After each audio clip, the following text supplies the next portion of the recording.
ndichitsiurwa neEnzo ndomufarira ndikunyesere Enzo akaya nditsura kati Popten nomboziva kuti baba Harare vakaya vachichema kwandiri kuti nhai Enzo ndoita sei nemwana uyu ndomuda but ari kuramba ndikuramurambidza kushuta mavhidhiyo nechiitotika asi zvekuti inini ndaitoti ndiri muserious relationship nemwana baba Harare vatoriwo muserious relationship naye imagine ndokungwara kwakaita mwana nyaya kalafu anozviitira pachena best friend yake yandikukudza heyo yakandipesanisa nachoyamena mwezi marume kanocheka ndati ya humburu kudyumbu humburu wekandikudye ya loose biscuit wakambona riya rinonzi ramba waraira ndo zvakare uchikaona kanenge kakazvimba kakane mazvimbiso akakapfeka mabhaika ekuti mhanda inenge yakaita akamudhandavhiwa kadii waziva iramba waraira but loose biscuit ndikunyeperei ndaifanenge ndakaona pakupa yekuti naona manje ina chairman tarimirana mugano nekuda mehle ndopesanisa vanhu varume ava mazuva ano vana ava imimi pamune muchifunga kuti muri kunakirwa nekudya vana tave maclients kuvana ava. I don't want to lie. Moment unongosunga kuti uri boyfriend uri client vana angachigara kana kumba kana kunodiwa rent ye 120 akauya kwandiri ndomupawo ka 50 oenda kuna chairman opuwa ka 50 oenda kuna baba Harare opuwa ka 50 120 $30 zotenga manoodles nemaboiled eggs kwakutolaza zvakutofamba. Next thing data rakutengwawo naHwinzi interest rima clients kuvana ava pamune kupiswa yeah. Kumana saka generation inotevera mberi ndine chakanaka ero maya kungodyanana nekudyiwa hapana zvinhu. I don't want to lie but chinhu wani chisingazozive maartist ndechekuti haambozi 10 mabhebhi wayo ende isame haatombosvike 10 maartist anenge achichinja nemabhebhi same. I don't want to lie mabhebhi asingadi maartist haatodi maartist sezvandaitaura nesa unombosare kuti ndine mabhebhi ekuti ndakatopinda mu10 years ndichinyenga munhu aitira nditezva vanoimba wotona vato friend zonwa bra but wanga uchitoda munhu utori serious wotorambwa.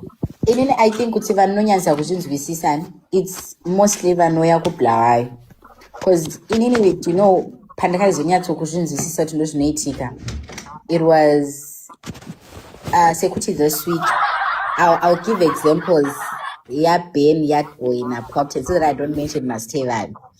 Sekuti Ben is an artist, Boy is an artist, Popten is an artist. They're three different artists. Sharp.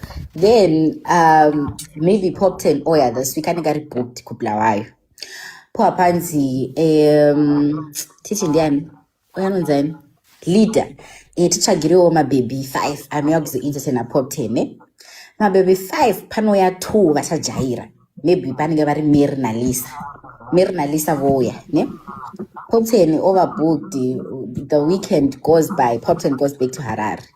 Next week Ben comes as an artist again, booked in Bulawayo.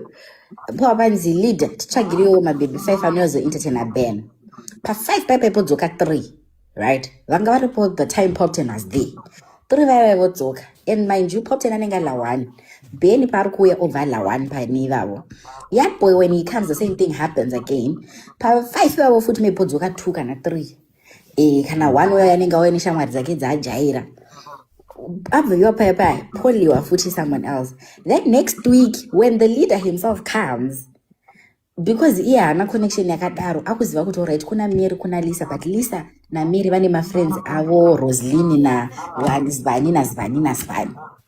Then vadzoka futi mind you Mary and Lisa still there in the puzzle. Pavanodzoka it means Mary na Lisa vachaliwa futi because leader mind you leader panouya kublawayo yari 1 parikuya leader na manager vake Ameno ni vamwe vanga chifamba nayo neteam rake kuti vachisimbisana. So then I realized kuti no, this is just the same circle and most of them pantot no one who links especially on this kuma hip hop artist anolinka with maybe 3/4 ema hip hop artist ndiye ainyanyisa kufona kuti kana pamunoenda kublawa ende motaga leader ndo vane link leader pamunosvika imovha mapa vanhu league, then it's just the same people vari around you. So I think most artists vakauya kubulawayo ndo vakazvinotisa, because kubulawayo kunokwatomboita mafights nevasikana too much, because it's just the same people, same girls. Saka ameno Saka girls rinenge rakatotengwa kuti ringe riripo. But because at the end, artist anouya munozopedza. achioffer kuti ivo vachabudisa this amount. Sometimes I don't know, vamubudisa this amount, plus you know most of the girls, Bulawayo girls are pretty. Muza musikana munoti kuchitungwiza imimi haonekeri like has appetizing. Tinotori nechitungwiza yedu isusu kuBulawayo kunonzi kumakokova.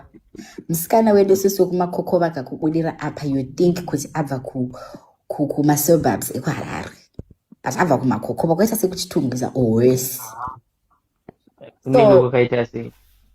No, Kumakokoro. kuri Kunenge worse. kutori nemukuku here kumakokoro. Yes, zvichiita worse like that, something like that. Bulawayo. But paanouya kwauri hazi uyu ndechange ndomuziva uyu Ben.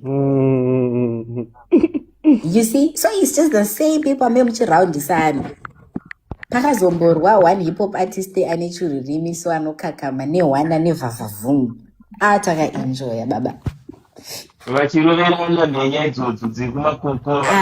And most of those girls anenge achidanaka, it's not even like the best girls we have in the city. Anenge atori like vasikana, but they are pretty girls. Vakanaka vatori matop shot. But anesa kubika anobika kutamza ndenya nangwa. Ben, ini ndinokubvisa your balls if you mention my name. I'll kill you, I swear. Why would you say something like that though? But kubika urubo. Kutambidza kwa disappoint unotambidza. Kutambidza chii iwe uchandirovesa iwe, shut up. Aiwa idini Kugadzisa relationship yanesa uri kuijopa daita. Imagine indina kuti ndiwo ndite mumakoti, iwe uri busy kuti hanzi ndinotambidza vanhu. Ndinotambidza chii? Zvikanzi kuchitungwisa kwakadii zviya. Hanzi kuchitungwisa kwakadii zviya. Ndikaitimbodifenda uchitungwisa komana. Haina kuzoita kunge ine mukuku. No, inyaya yekuti isusu kuBulawayo Mune mubvunzo rekunanesa. Ndine mubvunzo. kuti